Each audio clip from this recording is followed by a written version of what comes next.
अगर आपको GST sections number याद नहीं होता तो ये वीडियो आपके लिए सबसे इंपॉर्टेंट है, लास्ट तक देखना, अपने दोस्तों के साथ भी शेयर करना, बिकॉज इस वीडियो में मैं 15 मिनट से कम में पूरे जीएसटी के सेक्शन जितने भी इंटरमीडिएट लेवल में एप्लीकेबल है, फाइनल स्टूडेंट्स वाले भी वीडियो देख सकते हैं। जिनको सेक्शन नंबर लर्न नहीं होता, एग्जाम टाइम आ रहा है, रिविजन करना बहुत इंपॉर्टेंट है। लास्ट 15 मिनट्स तक ये वीडियो, नेक्स्ट 15 मिनट्स तक ये वीडियो आपको देखना है, ताकि आपको जितने भी सेक्शन है पूरे के पूरे एक साथ जर्नी दिमाग में आ जाएंगे, बिकॉज एग्जाम में सेक्शन नंबर से भी इंस्टीट्यूट एग्जाम में क्वेश्चन पूछ लेता है, और क्रॉस लिंकेज बहुत इंपॉर्टेंट है ताकि आपको दिमाग में रहे सर सेक्शन। ठीक है, स्टार्ट करते हैं। सीजीएसटी एक्ट 2017 ये मेन है, आईजीएसटी एक्ट 2017 ये दो से एग्जाम में पूछा जाता है क्वेश्चंस। ठीक है, section number 1 as the name suggest short title extend and commencement, साथ साथ देखते भी रहना ताकि आपके दिमाग में पिक्टोरियल इमेज आते रहे। सेक्शन नंबर 2 स्टार्ट करता है डेफिनेशन, सेक्शन 3 से सेक्शन 6 काम करनी है, that is basically administration of the powers given in the act. Start होता है main supply, section number 7 subsection 1 A B C, जो बोलता है सप्लाई इंक्लूड्स क्या क्या। सेक्शन 7 1C में शेड्यूल 1 रेफर्ड है, विच टॉक्स अबाउट अगर एक्टिविटीज है विदाउट एनी कंसिडरेशन तो भी वो सप्लाई माना जाएगा, even it is without consideration. 7 subsection 1 A talks about कि अगर आप सप्लाई हो तो सप्लाई ऑफ गुड्स है कि सप्लाई ऑफ सर्विसेज है, referred in schedule number 2।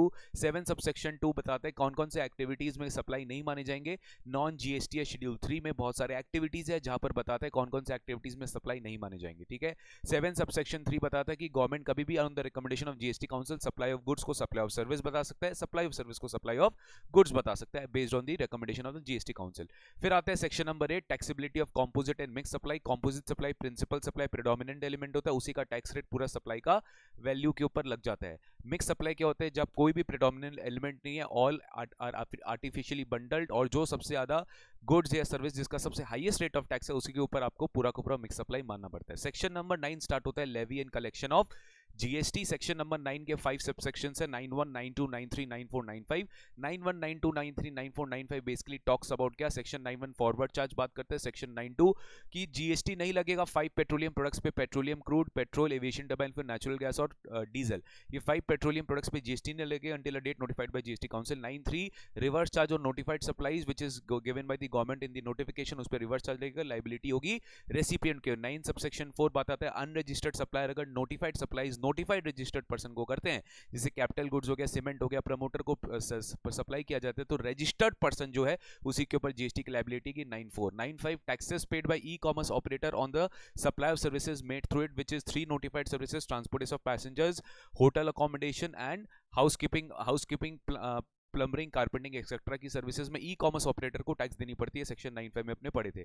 Section 10 talks about composition scheme, if you do not opt to pay under forward charge you can definitely opt to पे a fix rate of tax on your turnover in state. अगर आपका aggregate turnover पिछले साल में 1.5 करोड़ से ज्यादा नहीं है तो आप डेफिनेटली कॉम्पोजिशन स्कीम ऑप्ट कर सकते हैं। कॉम्पोजिशन स्कीम ऑप्ट करेंगे तो ऑब्वियसली इनपुट टैक्स क्रेडिट नहीं मिलेगा, कॉम्पोजिशन स्कीम ऑप्ट करेंगे तो जीएसटी चार्ज नहीं करेंगे, कॉम्पोजिशन स्कीम ऑप्ट करेंगे तो कंप्लायंसेस इजी होगा, क्वार्टरली पेमेंट ऑफ टैक्स करेंगे और रिटर्न एनुअली साल में एक बार फाइल करेंगे 38 अप्रैल of the next financial year. ठीक है, सेक्शन 10 पूरा याद है। सेक्शन 10 से रिलेटेड कुछ कंपोजिशन स्कीम के रूल्स है कि आपको इंटीमेशन कब करना है कंपोजिशन स्कीम के बारे में, कंपोजिशन स्कीम कब से इफेक्टिव होगा, क्या क्या कंडीशंस है, क्या क्या रेस्ट्रिक्शंस है, क्या क्या वैलिडिटी है, रेट ऑफ टैक्स क्या होगा 1% 5%। गाइस ये वीडियो तभी देख सकते हो जब आपको पूरा सेक्शन, जब आपको पूरा कंटेंट पता है। ये पूरा समरी चल रहा है, रिवीजन ऑफ सेक्शंस चल रहा है। I hope you understood, 15 minute से कम में आपको पूरा खत्म हो जाएगा। Next, power to grant exemption from taxes, section 11 of CGST act में गवर्नमेंट के पास power on the recommendation of GST council कोई भी सप्लाई ऑफ गुड्स को, कोई भी सप्लाई ऑफ सर्विसेज को एग्जेम्प्ट कर सकता है थ्रू अ जनरल नोटिफिकेशन और अ स्पेशल ऑर्डर के थ्रू भी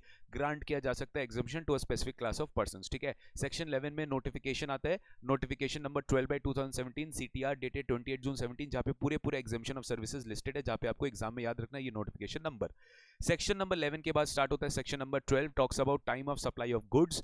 section number 13 time of supply of services की किस पॉइंट पे जीएसटी लगेगी, किस पॉइंट पे लेवी होगा वो बताता है time of supply of services. Section 14 बताता है time of supply in case of change in rate of tax, क्या अगर आपका चेंज हो गया रेट ऑफ टैक्स और आपका ट्रांजैक्शन चल रहा है तो आपके पास पुराना रेट लगेगा कि नया रेट लगेगा। सेक्शन 14 इस बात का बात करता है, very easy chapter time of supply, section 12 13 14। Section 15 बात करता है वैल्यू ऑफ सप्लाई, किस वैल्यू पे जीएसटी चार्ज होगा, ये बोलता है सेक्शन 15 1 2 3। 15 1 बोलता है ट्रांजैक्शन वैल्यू पे लगेगा, 15 2 बोलता है क्या क्या ट्रांजैक्शन वैल्यू में इंक्लूड करना पड़ेगा, freight charges, incidental expenses, subsidy include नहीं होगा अगर गवर्नमेंट सब्सिडी है तो, वरना सब्सिडी इंक्लूड हो जाएगा, packing charges, taxes, payment payment में to third parties incurred by the recipient on the behalf of supplier, ये सारे के सारे 15(2)(b) के हिसाब से ऐड हो जाएंगे। 15(3) बोलता है कि अगर डिस्काउंट दियो रिकॉर्डेड है इनवॉइस में तो वैल्यू सप्लाई से रिड्यूस हो जाएगा, अगर डिस्काउंट आफ्टर सप्लाई दी हो तो उसके इसमें अगर प्रोपोर्शनेट आईटीसी रिवर्स हो जाता है इनपुट टैक्स क्रेडिट रेसिपिएंट का, और अगर आप इनवॉइस वाइज लिंक कर सकते हैं डिस्काउंट तो ही आपको डिस्काउंट अलाउ होगा, वरना नहीं होगा। 15 सबसेक्शन 4 बताता है कि अगर आप वैल्यूएशन रूल्स, अगर आप 15(1) आपके ऊपर एप्लीकेबल नहीं है, ट्रांजैक्शन वैल्यू आपके एप्लीकेबल नहीं है, तो आपके ऊपर वैल्यूएशन रूल्स इंपॉर्टेंट है। रूल नंबर 27, 28, 29,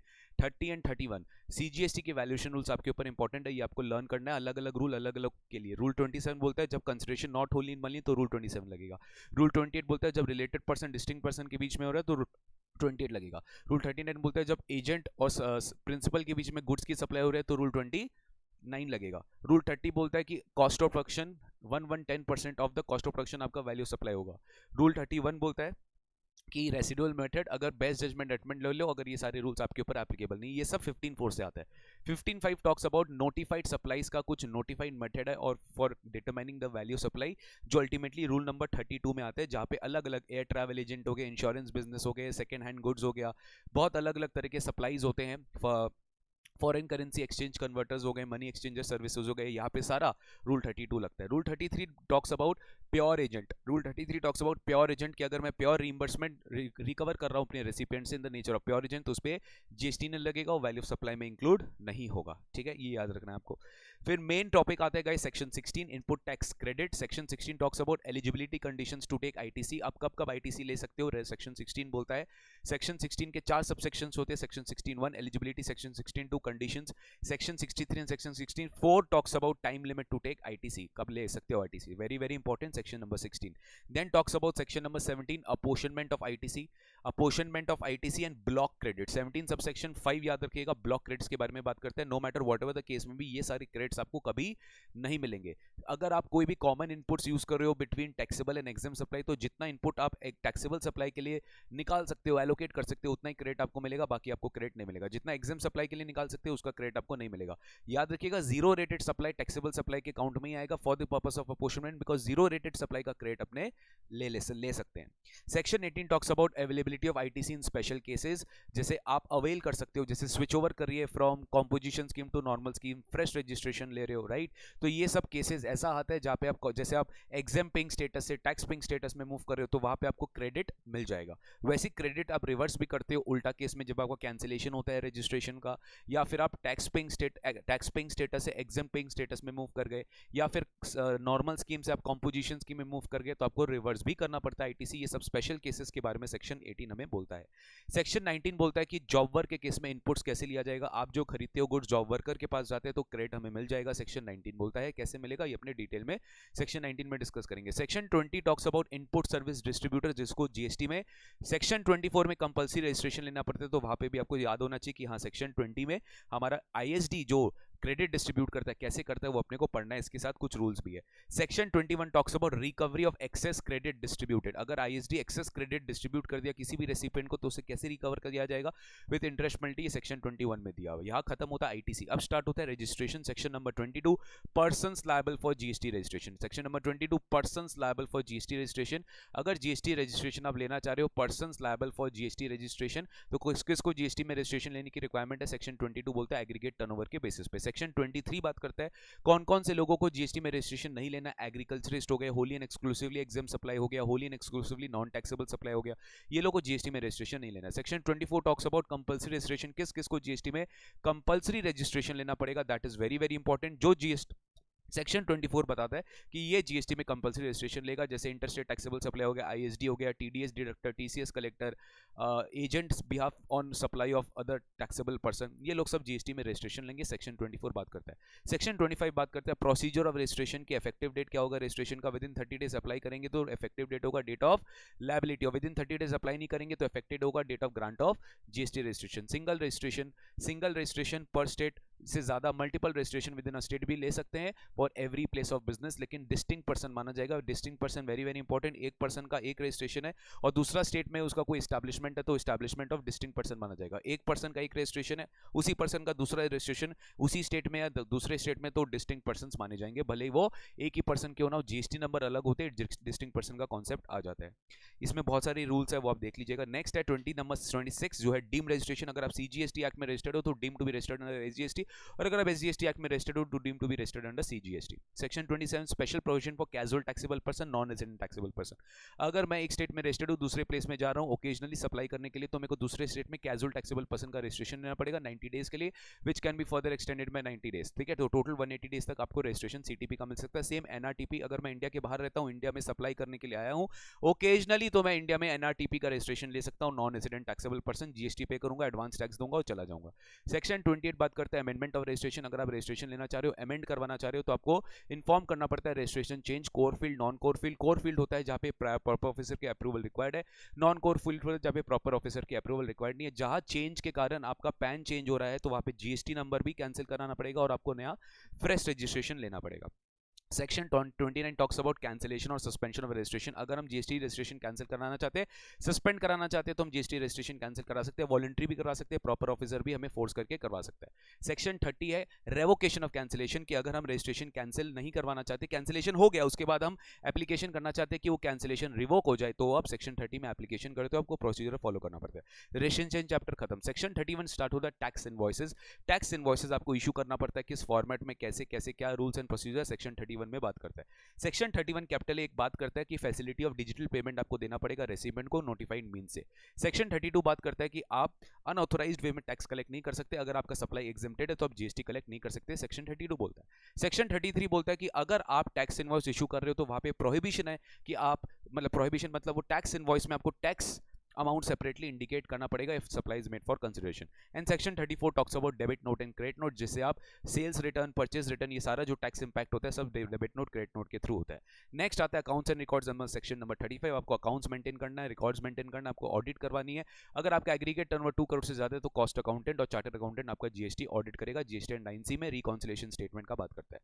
सेक्शन 36 बात करते हैं period of retention of account, that is 72 months from the due date of filing annual return, और अगर आपका अपील में चला गया तो 1 year from the date of disposal of appeal, और डिस्पोजल ऑफ अपील या 72 मंथ्स व्हिचएवर इज लेटर, आपको तब तक अकाउंट्स मेंटेन करनी है। फिर आता है रिटर्न्स का chapter. Section 37 talks about furnishing details of outward supplies. आप आउटवर्ड सप्लाई का डिटेल फर्निश करोगे, वहां पे जीएसटीआर 1 आपको फाइल करना पड़ेगा, उससे रिलेटेड रूल्स है। सेक्शन 38 अभी सस्पेंडेड है, इनवर्ड सप्लाईज में आपको जीएसटीआर 2 फाइल करना पड़ेगा, that is not at all applicable अभी। सेक्शन 39 वेरी इंपॉर्टेंट, रिटर्न्स अगर आप जीएसटी में फाइल करते हो, जो अभी जीएसटीआर 3 भी चल रहा है, जीएसटीआर 3 भी सस्पेंडेड है, उसके जग में आ गया है GSTR 3B which is treated as a valid return. 3B monthly file करना पड़ता है आपको 3B। वैसे ही जीएसटीआर 4 कॉम्पोजिशन स्कीम के लिए एनुअली ईयर एंड पे 30 अप्रैल पे आपको फाइल करना पड़ता है। जीएसटीआर 5 एनआरटीपी को फाइल करना पड़ता है, जीएसटीआर 6 इनपुट सर्विस डिस्ट्रीब्यूटर को फाइल करना पड़ता है। इस तरह का रिटर्न्स आपको सेक्शन नंबर 39 में फाइल करना पड़ता है। Section 40 talks about first return. जब आप इनिशियल रजिस्ट्रेशन लेते हो तो डेट ऑफ लायबिलिटी से लेकर डेट ऑफ रजिस्ट्रेशन के बीच में जो भी सप्लाईज आपको फर्स्ट रिटर्न में डिस्क्लोज करना पड़ता है। 41 42 इतना इंपॉर्टेंट नहीं है। 41 talks about claim of ITC and provisional acceptance, की आपका प्रोविजनल एक्सेप्टेंस हो जाए जब आप आईटीसी क्लेम करते हो।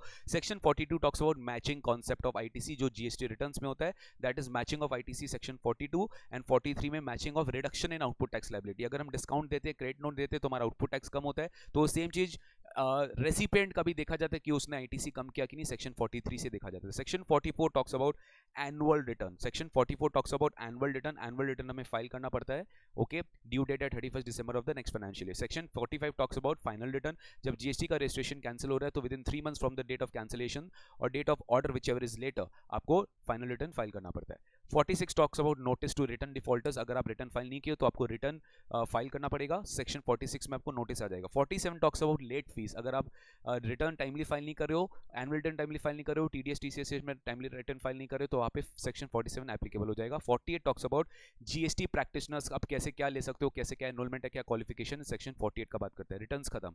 49 talks about payment of tax. आप पेमेंट कैसे कर सकते हो, ITC utilisation, every single thing read with rule 88 section 49 में बात करते हैं। Section section 50 talks about interest on payment of tax. 18% पर एनम होगा डीले केस में, और सेक्शन 24% पर एनम होगा अगर एक्सेस आईटीसी क्लेम कर रहे हो या excess reduction in output tax liability कर ली, अनड्यू आईटीसी क्लेम कर लिए, तो फिर जाके आपको सेक्शन 50 में I mean payment of tax करना, आई मीन इंटरेस्ट लगेगा। सेक्शन 51 टॉक्स अबाउट टीडीएस, जहाँ पे आप टैक्स डिडक्ट करते हो एट सोर्स और वहाँ पे आप गवर्नमेंट को जमा करते हो, तो सेक्शन 51 में टीडीएस काटना पड़ता है। 52 talks about E commerce operator collecting TCS on the value of supplies made through it, that is section 52 TCS. 53 talks about transfer of ITC, अगर अपने क्रेडिट यूटिलाइज कर लिए सीजीएसटी का आईजीएसटी की तरफ, तो आपको सीजीएसटी ट्रांसफर करना पड़ेगा। ये सिंपल है, इतना इंपॉर्टेंट नहीं है। 53 talks about transfer of certain amount, similarly ऐसा होता है। 54 में आता है रिफंड, 54 में आता है दैट्स द लास्ट टॉपिक जहाँ पे इंटर का सिलेबस खत्म हो जाता है। उसके बाद फाइनल का और एक्स्ट्रा टॉपिक्स है जो एडवांस लेवल टॉपिक्स है, यहीं पे इंटर का सिलेबस खत्म हो जाता है। Section 54 talks about refund of taxes and 55 talks about refund in certain cases and 55 talks about and 56 talks about interest on delayed refunds, ये सब इतना इंपॉर्टेंट नहीं है। 57 consumer welfare fund, 58 utilisation of fund. Guys main जो topic है last आपका यहीं पे खत्म हो जाता है, दैट इज 53A में, ठीक है, पेमेंट ऑफ टैक्स में आपका खत्म हो जाता है। With this we have completed the entire revision of the section wise. देखिए ये सेक्शन रिवीजन था, कोई डिटेल में टॉपिक मैंने डिस्कस नहीं किया, ऑल्दो मैं ट्राई किया कि बीच बीच में आपको करा दूं बाइट डिस्कसिंग द टॉपिक्स। इसी तरह का वीडियो अगर आपको चाहिए तो प्लीज चैनल को सब्सक्राइब करते रहिए और चैनल में आगे बेल आइकन बटन दबाते रहिए। इंपॉर्टेंट अपडेट, सीएमए फाइनल का admission is already going on, indirect tax का क्लासेस का रिकॉर्डिंग्स पूरा स्टार्ट हो चुका है, फुल फ्लेजेड अपने 10 क्लास खत्म भी कर चुके हैं। अगर आपको अवेल करना है तो फटाफट जाके एडमिशन ले लीजिए, डिस्क्रिप्शन बॉक्स में सारा डिटेल्स आपको दिया हुआ है। Thank you so much guys, बने रहना चैनल में। See you very soon in the next video, bye bye, take care, God bless you.